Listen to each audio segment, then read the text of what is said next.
А што яму рабіць цяпер? Яму ўжо нельга паміраць, таму што на гэтыя грошы яго ніхто не пахавае. На гэтыя 2000, якія былі раней грашыма, цяпер купіць 2 батоны і все. Хто вінаваты? Хто ў гэтым вінаваты? Што тыя кіраўнікі, якія спрагназавалі гэтую палітыку, яны не ведалі, што робяць? Яны што, неразумныя? Ну, допустим, яны неразумныя. Але ж калі чалавек неразумны, калі ён памыляецца, то памылкі павінны быць у 2 бакі. Але памылкі атрымліваюцца такія, што ўрад памыляецца толькі ў наш бок. Церпім толькі мы, церпіць народ. Мы згубілі нашыя уклады, мы працуем, мы не багацеем, наша праца ператвараецца ў нішто, інфляцыя расце і адначасна растуць катэджы, паявляюцца мерседесы, паявляюцца камерцыйныя банкі, управленне якіх уваходзіць гэтая номенклатура, паявляюцца уклады ў банках Швейцарыі, Германіі. Значыць, памылкі не ў нашу карысць. Як кажуць у народзе, дурны, а шкваркі любяць.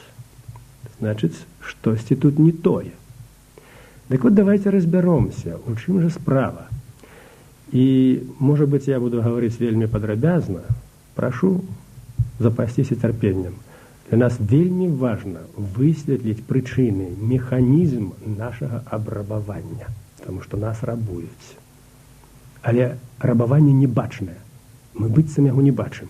Мы не знаем, откуль что бярэцца. Вот мы працуем, а толку ніякого. А куды дзеецца ўсё, вот, што мы працуем? Што яно? Вылетае куды-нибудь у космос? Это ж каштоўнасці.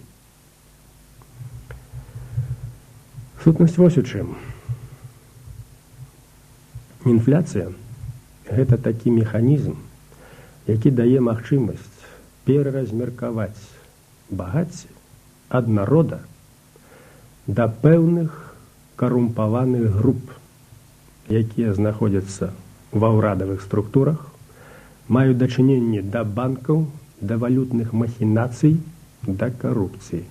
І гэта характэрна не толькі для нас цяпер. Гэта было характэрна для Германіі 30-х гадоў, калі быў вялікі крызіс. Гэта было характэрна для Лацінскай Амерыкі, дзе ішла інфляцыя.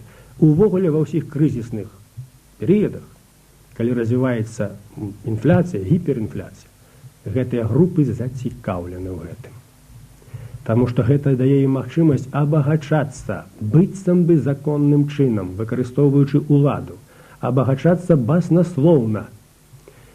Я прывяду вам некалькі канкрэтных бытавых прыкладаў, каб было ясна, як гэта адбываецца. Вось уявіце сітуацыю. Мы з вами працуем. І кожны з нас, нармальны чалавек, за жыццё павінен зарабіць будучыню сваім дзецям. Хату, уклады на кніжках. Інакш, які сэнс? Чалавек прапрацаваў 40 гадоў, выйшаў на пенсію, яму далі вот такую пенсію, яго нічого няма. Так вот, кожны чалавек мае права і павінен мець свой дом. Амерыканскае грамадства забяспечвае гэта кожнаму грамадзяніну, які працуе і атрымлівае сярэднюю зарплату ў сярэднім за 8 гадоў. Я уже не кажу про машины там и так далее. Будем говорить про дом. Вось кто-нибудь з вас, хто слухае мяне і не мае дома, ідзіце ў банк і возьміце крэдыт для пабудовы катэджа. Трэба вялікі крэдыт, ну, мільярд. Вам дадуць гэты мільярд? Можете не адказваць, вам не дадуць. Вас пытают, какая у вас зарплата.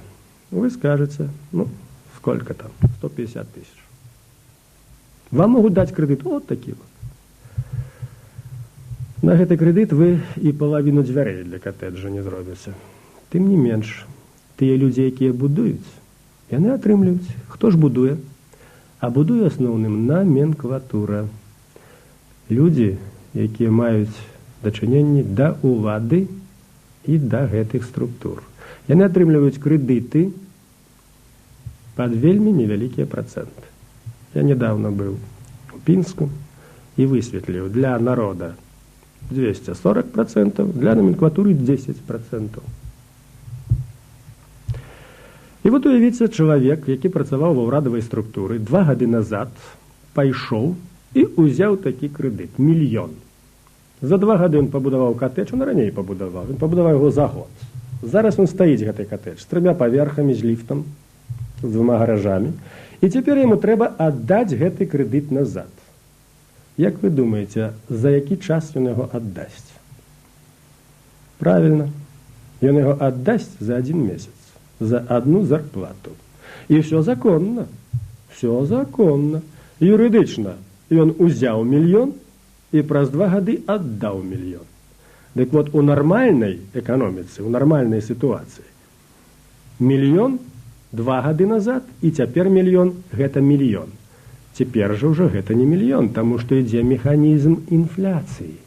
Гэта значыць, што ўсе мы працуем, усе мы тавары вытвараем, а інфляцыя вынікі нашай працы з'ядае, і гэтыя вынікі пераразмяркоўваюцца вось гэтаму чалавеку, які меў доступ да крэдытаў, і які гэты крэдыт узяў юрыдычна правільна, в сэнсе юрыдычна 1 мільён аддаў, і юрыдычна 1 мільён узяў, 1 мільён аддаў. Але механізм інфляцыі накруціў яму гэты грошы, бо абесцэніўся гэты 1 мільён. У чым тут злачынства? У тым, што ўвесь народ адлучаны ад крэдытаў. А вось толькі гэтая група людзей можа гэты крэдыт атрымаць і выкарыстаць механізм інфляцыі. Такім чынам, гэтым людзям выгадна атрымліваць такія крэдыты і выгадна, каб была інфляцыя, інакш жа немагчыма. Хіба будуць яны старацца, каб гэту інфляцыю спыніць? Я вам прывяду другі прыклад, трошкі больш высокага кшталту. Вось няма у нас нацыянальнай валюты. Разліковыя білеты, так званыя зайчыкі, это суррогат, это не валюта. Значыць, калі ёсць нацыянальная валюта, Нацыянальны банк по закону мае магчымасць рабіць валютную інтэрвенцыю на біржу. Гэта значыць, ён можа выкінуць на біржу валютную стабільную валюту, даляры, там, маркі, каб устанавіць нармальны курс паміж іншымі валютамі, каб трымаць гэты курс выгадны для дзяржавы, рэальны курс. Калі валюты няма, дык банк не мае такіх магчымасцяў. І тым не менш, валюты ў нас няма, а курсы устанавливаюцца. Гэта штучныя курсы. Вось гэтыя курсы, там 1 к 7, 1 к 10, 1 к 2, гэта ўсё штучныя курсы. Яны не адпавядаюць рэальнасці. Яны не рэгулююцца намі. Кім жа яны рэгулююцца? Яны рэгулююцца некалькімі чалавекамі, якія маюць дачыненне да валютных біржаў з Расіі, з Беларусі. І гэтыя курсы устанавливаюцца для дасягнення пэўных мэт, для нажывы. Я вам прывяду один прыклад, хаця іх дастаткова. У 92 годзе Расія увяла свой разліковы рубель. Безнаяўны. Вось Расія увяла свой безнаяўны рубель, не спытаўшы ні Украіны, ні Беларусі, парушыўшы белавежскае пагадненне, Расія не прымаліся пад увагу. Справа не ў гэтым. Справа ў тым, што адразу быў устаноўлены курс 1 до 2, 1 расійскі, 2 нашыя. Адкуль гэты курс узяўся? Ён быў прыдуманы штучна, для таго, каб абагаціцца пэўнай катэгорыі людзей. І тады ў Вярхоўным Савеце нам прыходзілася змагацца паўгода. Мы змагаліся, гаварылі, што ідзе абрабаванне дзяржавы, абрабаванне людзей. Трэба гэта спыніць, трэба прыняць меры адпаведныя. І ўсё як аб сценку гарохам. Можа, некаторыя людзі, якія глядзелі тэлебачанне, тады думалі, чаго там тая апазіцыя крычыць. А вось я вам растлумачыў, у чым сутнасць гэтай афёры. Вот уявіце, працаваў чалавек у дзяржаўнай установе, скажам, у Саўміне. Быў там загадчыкам, ці намеснікам загадчыка. Ён ішоў у банк і браў крэдыт 1 мільён. Ехаў за тым мільёнам у Маскву, укладваў расійскі банк, пераводам пераводзіў у Мінск, у беларускі банк, вяртаўся назад у Мінск і здымаў гэтыя грошы. Колькі здымаў? Правильно, 2 мільёны. Значит, один ужо украў, бо курс жа быў 1:2. Один русский, 2 нашыя. Значит, здымаў 2 мільёны, значит, один он ужо краў у нас, ва ўсіх. Толькі таму, што быў штучна ўстаноўлены курс, і ён меў доступ узяць гэты крэдыт. Браў гэтыя 2 мільёны, вёз назад у Маскву, кладаў у банк, праводзіў пераводаў, здымаў 4 мільёны. Потым 4 вёз туды, пераводзіў сюды, здымаў 8 мільёнаў. І гэтак далей. Дык вось у чым сутнасць гэтай махінацыі. Уявіце, сидзеў чалавек, жыў з зарплаты. Ну, была трошкі вышэйшая зарплата, але жыў, як і ўсе мы, з зарплаты. І на працягу некалькіх дзён гэты чалавек рабіўся мільянерам. Вы што, думаеце, што гэтыя людзі будуць клапаціцца, як знізіць інфляцыю? Вы думаеце, яны будуць клапаціцца пра дзяржаўную палітыку? Пра нашыя інтарэсы? Пра дзяржаўныя інтарэсы? А як жа тады ім будзе зрабіцца мільянерамі? Тады ж гэтага не будзе. Я гэтых людзей бачу у калідорах, як кажуць, у калідорах улады. У іх зрачкі бялеюць ад жаднасці.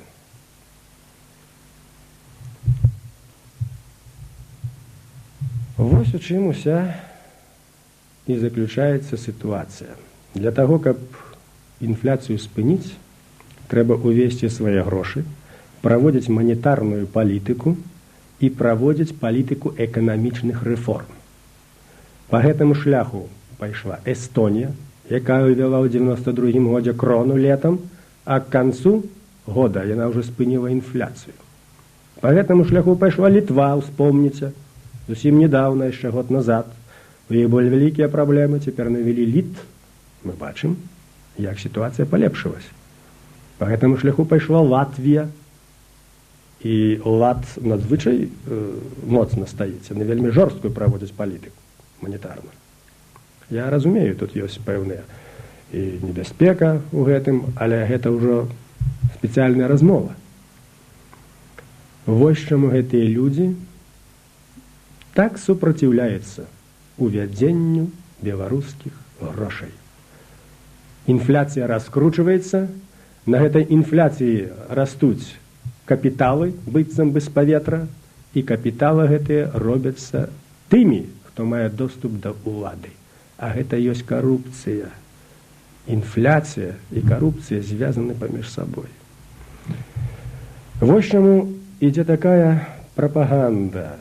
Столькі выступаюць у прэсе, усялякія выхаванцы ВПШ.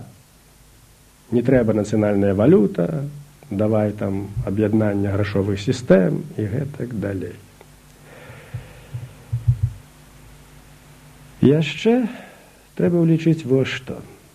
Што тое, што накруцілі на інфляцыі і нас усіх абрабавалі і пабудавалі гэтыя катэджы, яны ўсё ж такі пабудаваныя на нашай зямлі.